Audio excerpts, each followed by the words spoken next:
இந்த நம்பிக்கையெல்லாம் இல்லாதவர்கள் நிச்சயமாக கடவுளின் குடும்பத்தில் சேர முடியாது என்பதை நாம் நம்ப வேண்டும். இதெல்லாம் நம்பாத அவர்களிடம் சென்று நீங்களும் போவா என்று பொய் உரைக்காதீர்கள். அதுதான் அருங்குடை இயக்கத்தினார்கள். அவர்களும் பைபிளை தானே படிக்கிறாங்க, அந்த பாட்டும் பைபிள் வார்த்தை தானே. இதெல்லாம் என்னத்தை சொல்லுது? உனக்கு நம்பிக்கை இல்லை என்று சொல்கிறது. அவர்களை பற்றி பேசவில்லை. அந்த வார்த்தைகளும் பைபிள் வார்த்தை தானே என்று எவனான்னு சொன்னான்னா அவன் இந்த நம்பிக்கை இல்லாதவன் என்று பொருள். இந்த நம்பிக்கை இருந்தவன் அவங்க வார்த்தைக்கு எதிரானது என்று புரிந்து கொள்ள வேண்டும். நம்மோடு இராதவர் நமக்கு எதிராக இருக்கிறார் அப்படின்னா அவர்களெல்லாம் நம்முடைய எதிரிகள் என்று நாம் பார்க்க வேண்டும் என்று தெளிவாக சொல்கிறார். அப்படிப்பட்ட எதிரிகளை குறித்து என்ன அடுத்தது சொல்கிறார் என்றால், நற்செய்தி வாசகத்தில் நேரம் போய்விட்டதால் இன்று சொல்லிவிடுகிறேன். என்னன்னா, மக்களுள் சிலர் இயேசுவை குறித்து பேய்களின் தலைவனாகிய பேல்சபூலை கொண்டே இவன் பேய்களை ஓட்டுகிறான் என்றனர். புரிஞ்சுக்கொள்ளுங்க. இன்னைக்கு நம்ம திருச்சபை பார்த்து அவர்கள் சொல்கிறார்கள், இந்த திருச்சபை உரு வழிபாடு செய்யக்கூடிய அந்த பேயை தலைவனாக வைத்துதான் செயல்பட்டு கொண்டிருக்கிறது என்று கத்தோலிக்க திருச்சபை பார்த்து சொல்கிறார்கள். அப்படின்னா என்ன? அவர்கள் கடவுளின் குடும்பத்தை நம்பல, அதனால இங்க உள்ளதெல்லாம் உரு வழிபாடாக அவர்களுக்கு தெரிகிறது என்பது அது மூலமாக சொல்கிறார்கள். இந்த கத்தோலிக்க திருச்சபை இயேசுவின் மறைபொருள் தான். அப்ப இயேசுவை பார்த்து நீ பேல்செபூலினால் பேய் ஓட்டுகிறாய் என்று சொன்னால் எப்படிப்பட்டது என்று அந்த திருச்சபை என்பது பேல்செபூலை நம்புகிறது என்று சொன்னால் அது எப்படிப்பட்ட பாவம் என்றுதான் இங்கே சொல்லப்பட்டு இருக்கிறது. சுருக்கமாக சொன்னால் நீங்கள் அப்படிதான் புரிந்து கொள்ள வேண்டும், நேரம் இல்லாதனால். அதனால் பார்த்துங்க, திருச்சபை மறைவுடலாக பார்த்து கொள்ளுங்கள். இந்த திருச்சபை பேல்செபூலை தலைவனாக வைத்து செயல்படுகிறது என்று சொல்லக்கூடிய அந்த பெந்தகோஸ்து புராட்டஸ்டன்டுடைய நிலைமை என்ன என்பதை தான் இங்கே சொல்கிறார் என்பதை பார்த்து புரிந்து கொள்ளுங்கள். வேறு சிலர் அவரை சோதிக்கும் நோக்குடன் வானத்திலிருந்து ஏதேனும் ஒரு அடையாளம் காட்டுமாறு அவரிடம் கேட்டனர். அடுத்த அடையாளம் பாருங்க. அருங்குடை இயக்கத்தினர்கள் இந்த அடையாளத்தை தான் காட்டுகிறார்கள். நீ உன்னை நம்பணும்னா அடையாளம் காட்டு என்று அவர்கள் சொல்வது தவறு இல்லையா? அவர்கள் அருங்குடை இயக்கத்தினர்கள் அடையாளம் காட்டலன்னா அங்க போயிடுறேன்னு சொல்றீங்க, மிரட்டுகிறார்களாம். அருங்குடை இயக்க குருக்கள் ஆயர்களிடம் சொல்கிறார்கள். அதனால்தான் நாங்கள் இதெல்லாம் நடத்துகிறோம் என்று அவர்களை பிடித்து வைத்திருப்பதாக சொல்கிறார்கள். ஏன்?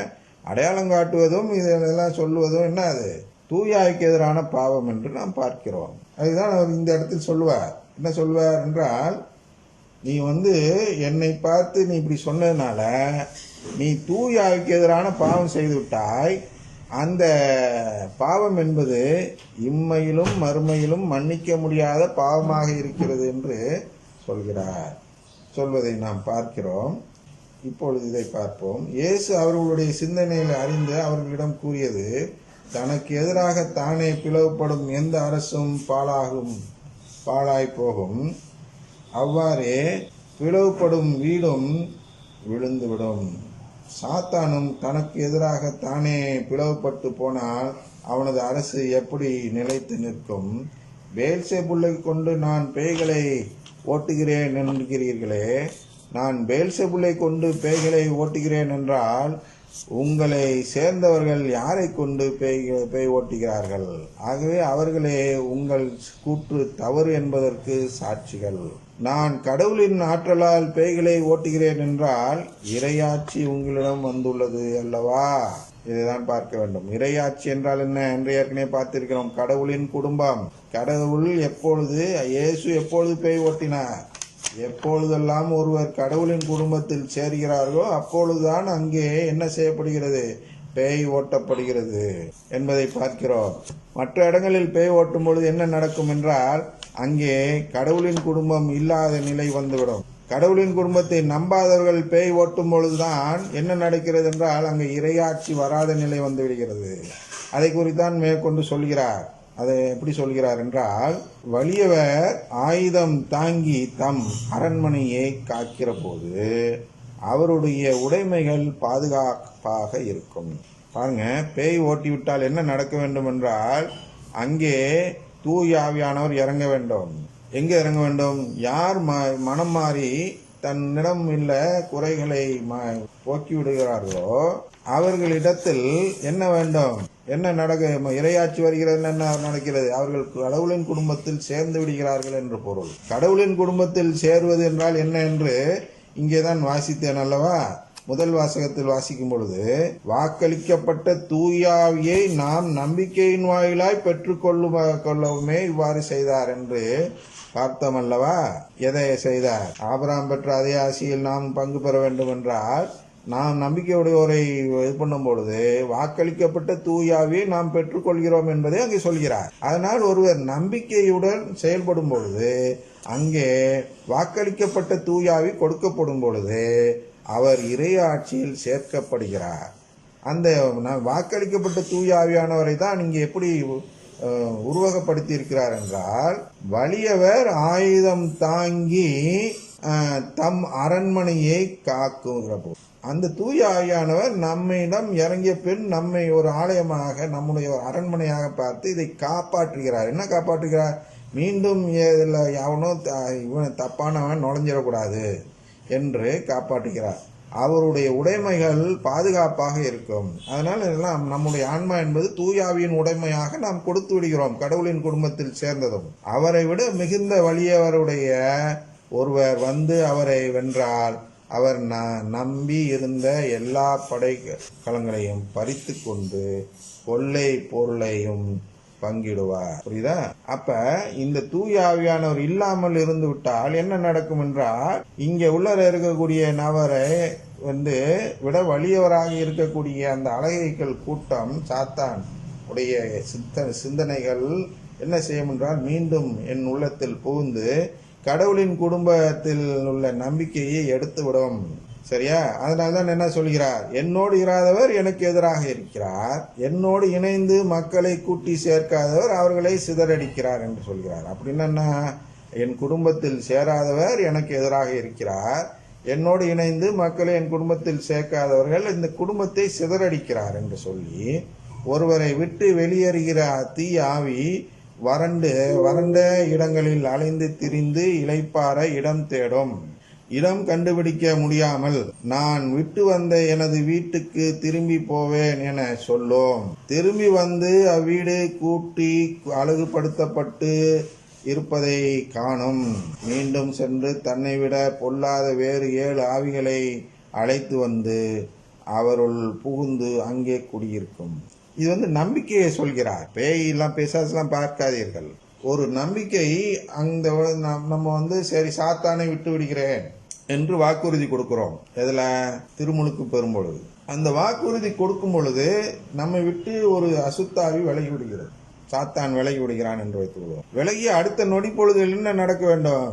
தூயாவி நம்மிடத்தில் இருக்க வேண்டும். தூயாவி நம்மிடத்தில் இல்லை என்றால் இவன் மீண்டும் வருவான். இதை விட வலிவான 7 ஆவினா இதை விட பெரிய பாவம், பெரிய நம்பிக்கை, பெரிய நம்மளுக்கு வந்து ஒரு உதாரணத்துக்கு எடுத்துக்கொண்டால் ஒரு ஜாதகம் பார்ப்பது என்று வைத்துக் கொள்வோம். ஜாதகம் பார்ப்பவர்கள் நம்ம இடத்தில் வருவார்கள். என்ன சொல்வார்கள் தெரியுமா? அப்படியே பாருங்க, அச்சு பொருளாம அப்படியே நடக்கும். நான் சொல்றதெல்லாம் உங்களுக்கு அப்படியே நடக்கும் பாருங்கம்மா. அதே மாதிரி நடந்தோடனே நிறைய பேர் ஆமா அப்படியே நடக்குது, அப்ப நாம் அதை நம்பிதான் ஆக வேண்டும் என்று சொல்லி அன்று முதல் கடவுளின் குடும்பத்தை நம்புவதை விட்டுவிட்டு ஜாதகத்தை நம்ப தொடங்கி விடுவார்கள். இது போன்று நிறைய விஷயங்கள் இருக்கிறது உலகத்தில். உண்மை உண்மை என்று சொல்லிக்கொண்டு வந்து நம்மை ஏமாற்றுகிறவர்கள். அதுதான் அந்த 7 ஆவி. 7 ஆவினா ஒரு முழுமையான எதிரான செயல், கடவுளுக்கு எதிரான செயலை செய்யக்கூடியவர்களாக நம்மை மாற்றி விடுவான். எப்பொழுது?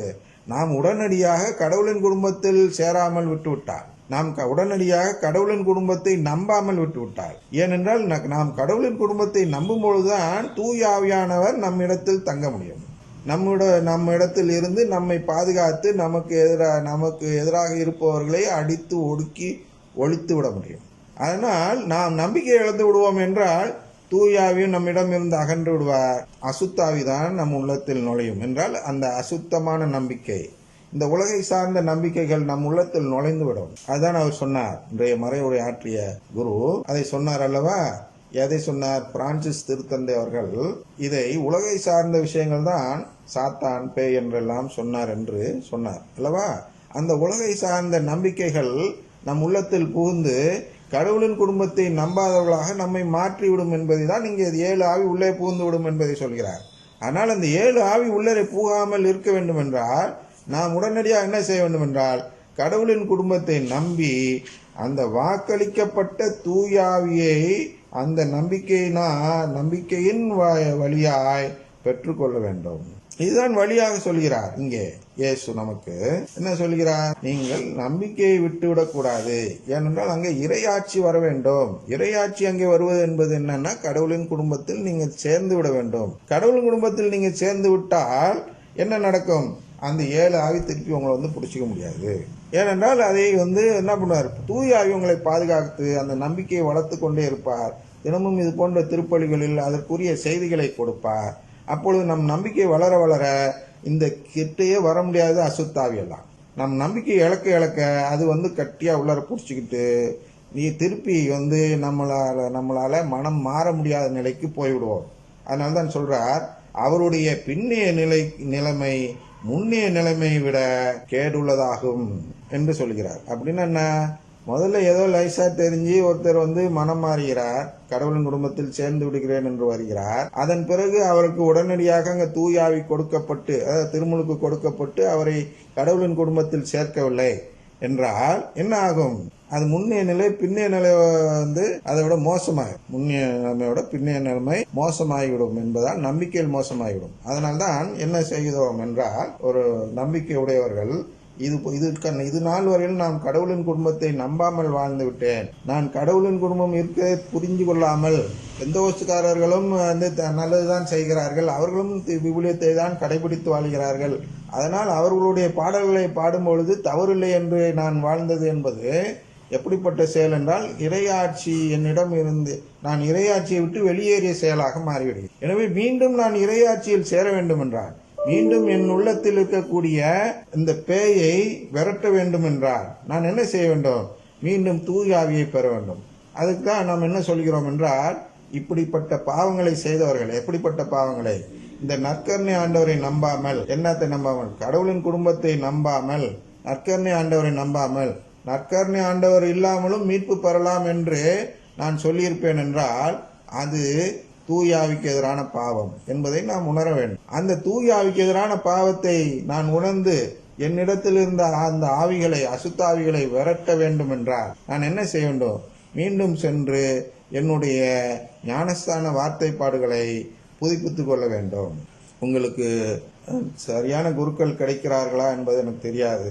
இதை சென்று ஒரு குருக்களிடம் சொல்லும் பொழுது அவர் நிச்சயமா அதெல்லாம் தேவையில்லம்மா, இதெல்லாம் பாவம் இல்லம்மா, போங்க அப்படின்லாம் சொல்லி அனுப்பிச்சு விடுவாங்க. ஏனென்றால் அவர்களுக்கு.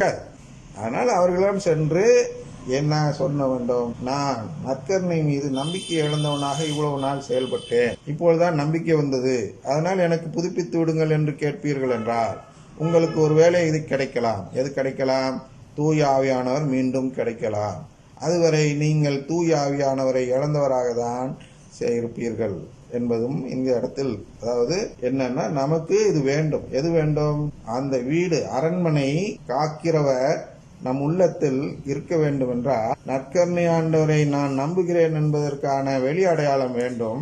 அதற்கு தூய ஆவியை சரியான விதத்தில், சரியான நம்பிக்கை, தூய ஆவியை சரியான நம்பிக்கையுடன் நான் பெற்றுக்கொள்ளும் ஒரு சடங்கு முறை எனக்கு வேண்டும். நான் மனம் மாறிவிட்டேன், இந்த மனதை விட்டு ஓட்டிவிட்டேன், இனி நான் ஒருபோதும் அந்த நம்பிக்கைக்கு போக மாட்டேன், நான் முழுமையாக நற்கருணையை நம்புகிறவராக தான் வாழ்வேன் என்ற ஒரு உறுதிநிலையை எடுத்த பிறகு அங்கே தூய ஆவியானவரை அழைக்க வேண்டும். அதனால் ஒரு பாசிங்னம் செய்து, முடியுமானால் மெழுகுபத்தியேன்னு அந்த பாசிங்னம் செய்து ஒரு ஞானஸ்தான வார்த்தைப்பாடு புதுப்பிக்கும் அந்த நிகழ்ச்சி நடந்து விடுமையானால் நீங்கள் இந்த வலுவான நிலைக்கு மாறிவிட வாய்ப்பு இருக்கிறது.